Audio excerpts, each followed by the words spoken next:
আল্লাহু লা ইয়াহদিল কওমাজ জালিমিন, আল্লাহ তাআলা জালেমদেরকে, সীমা লঙ্ঘনকারীদেরকে হেদায়েত দেবেন না। তাহলে এই জালেমদেরকে বাঁচার কি কোনো পথ নাই? সংক্ষেপে যদি একটু তাফসীর করতেন।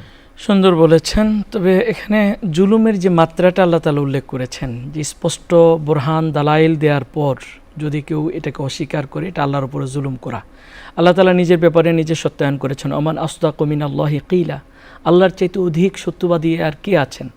আল্লাহ তাআলা আমাদেরকে সব কিছু স্পষ্ট করে দেওয়ার পরেও যদি আল্লাহর হুকুম আহকামকে আমরা ডিনাই করি, ভায়োলেট করি, তাহলে আল্লাহ তাআলা বলছেন এটা হচ্ছে আমার উপরে বড় জুলুম। আর এই ধরনের জুলুম যারা আমার করে, আমার ব্যক্তি সত্তার ব্যাপারে, আমার সৃষ্টির ব্যাপারে, অর্থাৎ আল্লাহ তাআলার ওয়াহদানিয়াত, রুবুবিয়াত এবং আসমা ও সিফাতের উপরে যদি কেউ ভায়োলেট করে, এটাকে ডিনাই করে, আল্লাহ তাআলা তাদেরকেই সবচাইতে বড় জালিম হিসেবে অন্তর্ভুক্ত করবেন।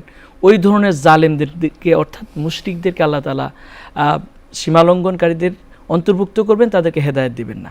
হেদায়েত পাওয়ার রাস্তা আছে কিনা? হ্যাঁ, এই জায়গায় হচ্ছে বিচারটা আমাদের কেন হবে? এই জন্য হবে যে আমরা আল্লাহর কাছে হেদায়েত চাইতে হবে, আল্লাহর কাছে তওবা করতে হবে যে আল্লাহ আমাদেরকে হেদায়েতের উপরে রাখেন। যারা হেদায়েত প্রাপ্ত হয়েছি, আমরা আল্লাহর কাছে হেদায়েতের উপরে রাখার জন্য আল্লাহ রাসূল সাল্লাল্লাহু আলাইহি ওয়াসাল্লাম আমাদেরকে দোয়া শিখিয়েছেন, আমরা যেন হেদায়েতের উপরে থাকি।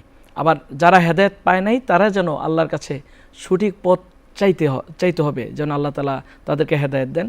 হ্যাঁ, আপনি যেটা বলেছেন, আল্লাহ তাআলাও সেটাই বলেছেন যে হেদায়েতের মালিক একমাত্র আল্লাহ সুবহানাহু ওয়া তাআলা। আল্লাহ ছাড়া আর কেউ হেদায়েত দিতে পারেন না। হেদায়েতের রাস্তা হয়তো দেখাই দিতে পারেন, কিন্তু হেদায়েতের মালিক হচ্ছেন আল্লাহ। এজন্য আমাদেরকে হেদায়েতের দোয়া করতে হবে আল্লাহ তাআলার কাছে।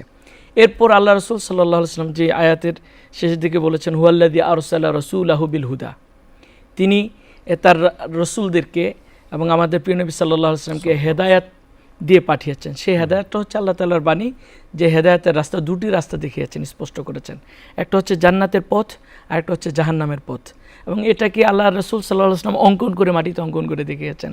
একটা সরল সঠিক রাস্তা এঁকেছেন, রেখা টেনেছেন, পাশে অনেকগুলো রেখা টেনে বুঝিয়েছেন, যেটা হচ্ছে হেদায়েতের রাস্তা সিরাতুল মুস্তাকিম, আর এগুলো হচ্ছে সুবুলুশ শায়াতিন।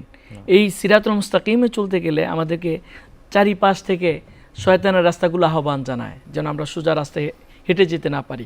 কোনো কারণে যদি আমরা ডানে বামের রাস্তায় পদচ্যুত হয়ে যাই, তাহলে আমাদেরকে জাহান্নামে চলে যেতে হবে।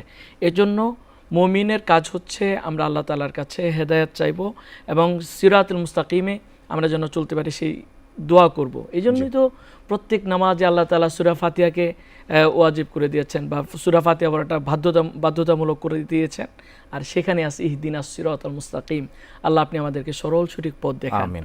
আল্লাহ কবুল করুন। অনেক ধন্যবাদ আপনাকে। সিরাতে মুস্তাকিম কেবল আল্লাহ তাআলার হাতেই, আমাদের চাইতে হবে আল্লাহ তাআলার কাছে। জাযাকুমুল্লাহ খাইরান।